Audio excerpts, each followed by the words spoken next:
national interest, the big stories as well. Today we're focusing on food security and how and what is it that we're doing to ensure food sustainability here for us as a small island developing states. All of that discussion on the heels of World Food Day celebrated on the 17th of October, massive event, CMOS focus event at in Dennery at the Fordor Nature Park, commemorating the observance of World Food Day. Our Beyond the Headline segment this morning focuses in the main on food security and what is it that we're doing for to ensure sustainability of our food supply for generations to come. Stay with us. There's a big announcement that we're going to make before we leave at 9 o'clock this morning. A big and interesting feature will be added to the show.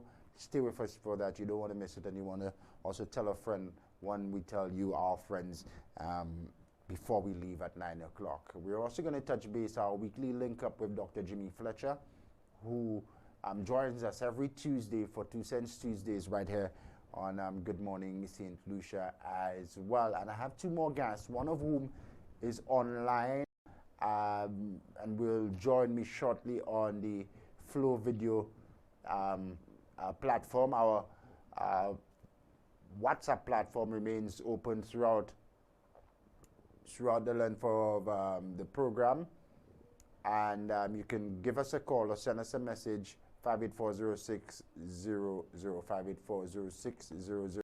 Mr. Ambali, you with us? I'm with you. I told you where it's at. You're watching it as if you don't know. Yes, I'm with you. All right, excellent. I know it's not too early for you. You're normally up real early on the farm with your wife as well. So good morning. Yeah. Thanks for coming on. My wife had to leave to go and do her delivery. Okay. But you're pretty familiar with the business as well, so you know the ins and outs of the farm. Yeah, because I usually attend most of the seminar. Okay, fair enough. So we'll have a little chat with Mr. Rambali as well. He is the husband of my initially scheduled guest, Ms. Rambali. They're into vegetable production. Mr. Rambali, if you could just settle down so we can get you in a stable location, and then we nusa channel to cover Sasio. All right. All right. So tell us about the farm. We're talking about food security. We know that you produce a lot of vegetables on the farm. Tell us about your little family operation at the Rambali's farm. All right. We had 3 farms, actually 4. We got rid of one, the one in Monrepo. We went to cocoa, tree crop, fruit trees. But now we have 3 farms, one in Beausejour and 2 in Soufrière. We have a total of, I would say, of maybe about 20 acres on the cultivation. But recently we are faced with, are you seeing me clearly? Yes, we can. We are faced with a challenge that is labor. Currently, most of our farms are not even 50% on it's less than 50%. Let me just hook my phone on a charger. Fair enough. Live television, I tell you. I'm St. Lucia, and we invite you to continue to stay with us. The story of the Rambali is a very interesting one. He occupies 20 acres, 10 of which are not being serviced because we're understanding there are some because labor we have challenges. A problem with labor. Yeah. Our problem is that on an average, we would have employed in Soufrière alone about 15 people on a daily basis, and in Beausejour about 3. But currently, the younger fellas do not want to work. Although I am the only one who feed them, I have a cook, I feed them properly. But the young fellas just don't want to work. It's more the people I can rely on are the those people who are So 40 years and Danley over. will keep Mr. Rambali off screen as he adjusts himself. Now, so currently we have a lot of empty land. Are you seeing me? I'm just trying to do, okay. Currently we have a lot of empty land because at one time I was even thinking of asking the government to allow me to bring foreign workers from Haiti. Because labor is a major issue, especially with men. A lot of women. Even in Sufra, you're finding that problem? Oh, yes. In the first 5 years, we didn't have that problem. But now it is a serious problem. Sometimes 3 workers show up. There are a lot of women who want to work, but because of the distance, they have to travel to the farm, and walking through the bush, they would not risk coming. Now, in my opinion, to have food security, you need to be able to have, because this is what I find. People are complaining and saying, why everybody have cabbage, tomatoes, and these things at the same time, and there's a glut on the market. I try to make them understand there are times you cannot grow these things because of climatic condition, weather, rain, and thing. I even told a chap, look, if I go to New York in winter, I wouldn't see an apple loaded with apples, because that's not the time they bear. Now, initially, we thought, which was a great idea, we went into the greenhouse, which would allow us to produce almost year-round. I have about, 10 greenhouses in Soufrière. Took a big loan from a Monaco Credit Union. After 2 years, there was a freak storm that changed course, and it knocked down most of the greenhouse. So I'm still saddled with a big loan paying for the greenhouse. So the ministry would have to find some more innovative. I don't know how they can find it, because even when we went, because we're looking at food security, cutting down on our import. Even when I went into the Irish potato, I was the biggest producer of Irish potato. I find there was one deficiency. They're asking us to leave traditional crops that we have grown accustomed to and understand it, to get into a new crop. And all they want to provide for us is technical advice. No subsidy either to buy the seedlings, to buy some chemical. I'm not saying it should be permanent, but at least help us for 1 or 2 cycles. They didn't do it, so eventually we were losing money, because when you start something new, you on your own, there are a lot of mistakes that were made which was not deliberate. So we abandoned it, even with onion. So I find that when the ministry have programs, in order for our food security, they must, if they want us to diversify, and it's not a lot of money, if they want us to diversify, they must do more than just say, let me give you technical advice. They must go beyond that. They must find a way, either, get, even if you say, let me give you a partial subsidy for at least 1 or 2 cycles, and then you're on your own. But they can't expect me to leave sweet potato and dashing and the things I know how to do best and get into new product and at my own risk. Yeah. And they're talking about diversification.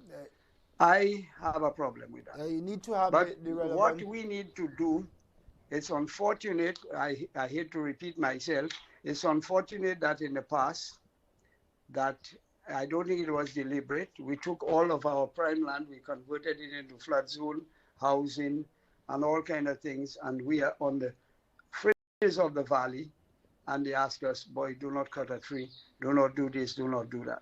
Because the way I look at it, unless we can mechanize, we will never be able to achieve anything as farmers.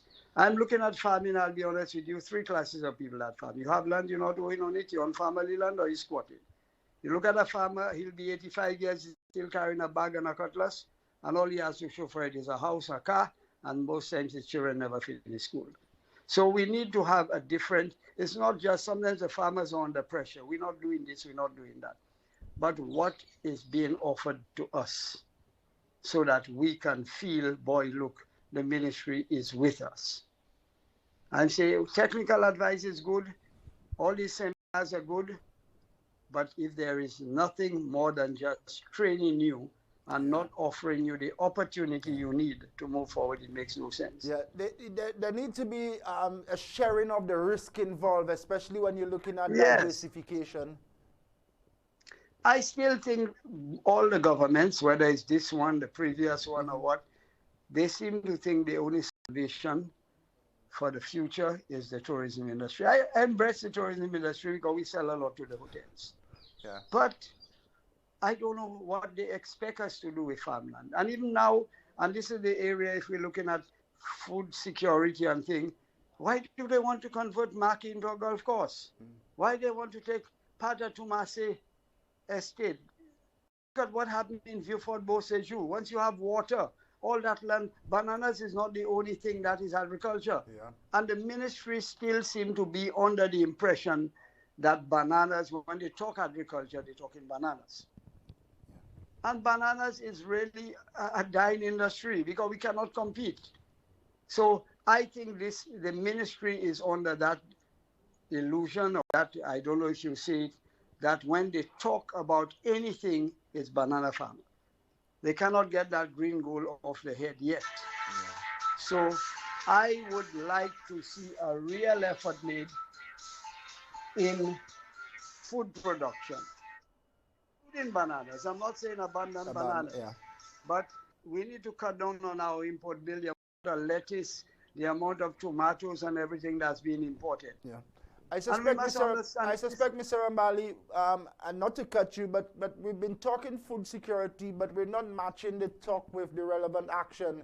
So we've been talking sustainability and food security and growing more, but we have no land use policy. And as you say, we're cutting down prime agricultural land. We bulldoze prime agricultural land for golf courses. So we have no real policy there, but we continue to talk food security. Take a back step with me, Mr. Rambali. I want to talk about the challenges that you're facing with labor in Soufrière, because we thought that the labor was more accessible in the south of the island, but you facing a real challenge down there. If that continues, we'll go hungry. I am not the only one. If you look at it, the farmers who are producing, especially on a small scale, the reason why they're in it, because they are in it, they're their husband, their children. Most of them do not employ large-scale amount of people. Now, in the case of my wife is really doing all the marketing. She buys from others, she's market her own produce, so she's busy at that level. And I'm not the type that will say, boy, give me a fork and a pick while let me go and plant. So we have to rely on hired help. And it's not me. You talk to the average farmer, the young fellas do not want to work. It's just like, it's not only farming, you know. Try to get a carpenter or mason, it's not a 50 and 55-year-old chap. They don't want to learn the skills. And you have all these psychologists telling you it's unemployment. That is not true. If you're not going to be trained in anything, you have to do what you can do, that is get to the farm. So we have a serious, serious issue. If you pass by my home in Beausejour, you'll see all the farm is abandoned. We cannot get the workers.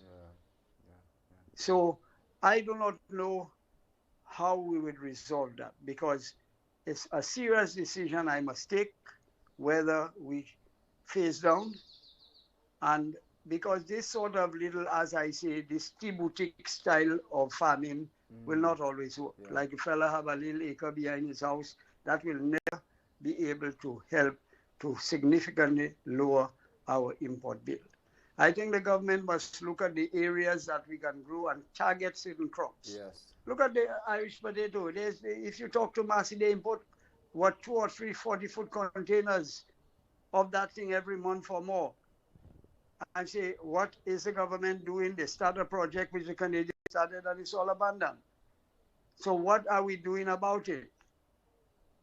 What, I don't even know, because the ministry needs to come out there and not just give us advice and disappear. They must help us to implement the advice that they're giving us. I don't expect government to have a treasury full of money. I saying that government must pay for everything. But initially, if you have a budget for agriculture of a few $1 million, and you cannot take $2 or $3 million and put it into productive use, get the farmers who are serious to do some diversification, then you're not making sense. So that food security is important, because another thing again, a lot of the hotels, because they cannot be guaranteed. They cannot be guaranteed a regular supply. that we will always have things to produce. Yeah, so they rely heavily on imports. Mm-hmm. First, it's cheaper for them. The quality is consistent. And secondly, they cannot rely on us. Look like these days have no tomatoes. You think if they had to rely on us for tomatoes, where would they get it? The price fluctuates these days. Tomatoes $5 and $6 a pound. And you can't run a business that prices keep fluctuating by 100% sometimes. So we need, I don't know, I'm not an expert on anything. Not even as a lawyer, I'm an expert. But we need to rethink agriculture. Absolutely. We need to stop seeing it as, boy, you go have your little backyard garden, go and do it. We need to look at it from a commercial standpoint. And we need to, and government, look at Boseju. Had they free that up there? Cattle is agriculture, cows. When you have a river, you know how much melon, cucumber, tomatoes you can grow with the Gifford River?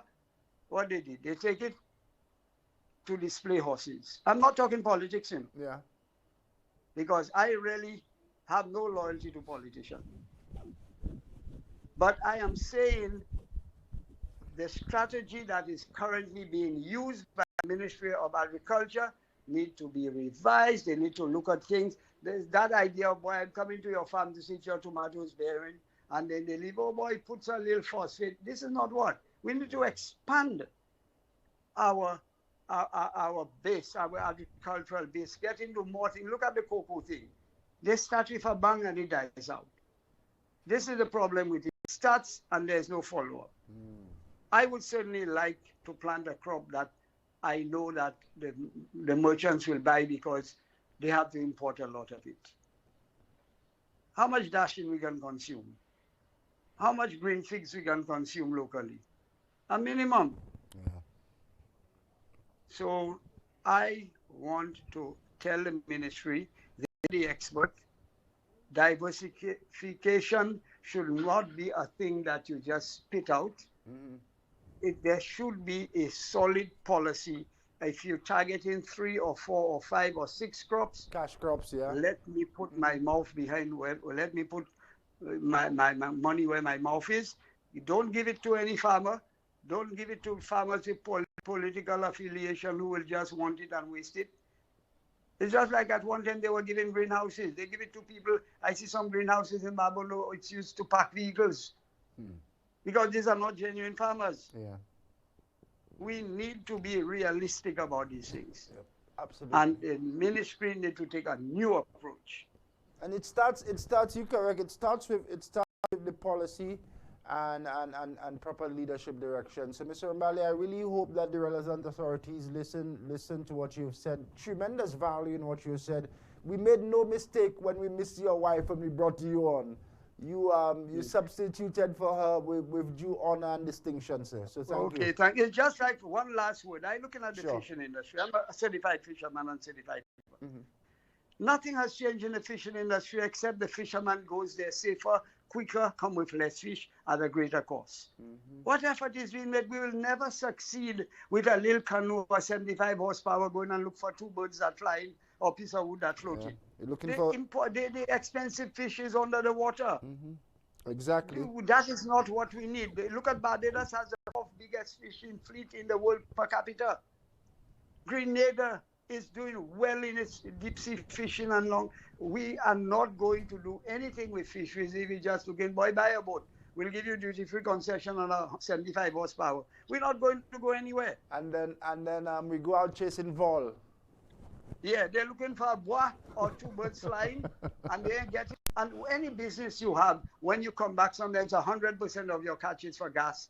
even good days, 25% is for gas. You're not going to be able to, how many fishermen, any fisherman you see that look like he have money, no, he's not fishing for fish. Thank you, He's Mr. fishing for Ambali. something else. Thank you so much. We'll talk again soon. All right. Okay, thank you. Frank, and to the point, Mr. Ambali and his wife, they operate some 20 acres. Joining the discussion here on food security, I thank him tremendously. He's calling for a new approach to agriculture. If we're really serious about food security, let's stop the lip service and let's put in place the systems and structures, programs to really assist farmers to produce more of the cash crops so that we can continue to sustain ourselves and continue to improve the livelihoods of not just the farmers but for everyone within this economic space. Our time just about 25 minutes now, 23 and a half minutes after the hour of 8 o'clock. We conclude on top of the hour of 9. We have one more guest, 2 Cent Tuesdays with Dr. Jimmy Fletcher, and a big announcement on Good Morning St. Lucia this morning, Tuesday. Stay with us. This has been Beyond the Headlines, brought to you the kind compliments of St. Lucia's #1, Flow. Beyond the Headlines is sponsored by Flow.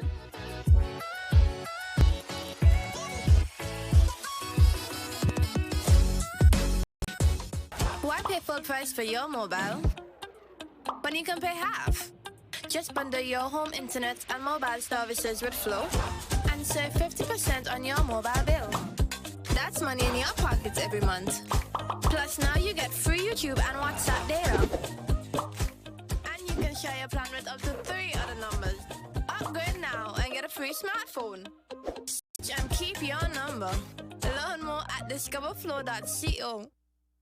Get your clothes sparkling clean with whiter whites and brighter colors. Use Joby antibacterial washing powder. Ultra concentrated formula gives more washes with brightening factors added to keep your clothes looking new. And with the added organic fabric softener, your clothes will be soft and fluffy. Joby antibacterial washing powder is also effective in stain removal for cleaner, brighter, softer clothes with the sweet scent of early spring morning. Use Joby antibacterial washing powder. My family, my love, my Joby. Available at supermarkets island-wide. For orders, call 455-3076.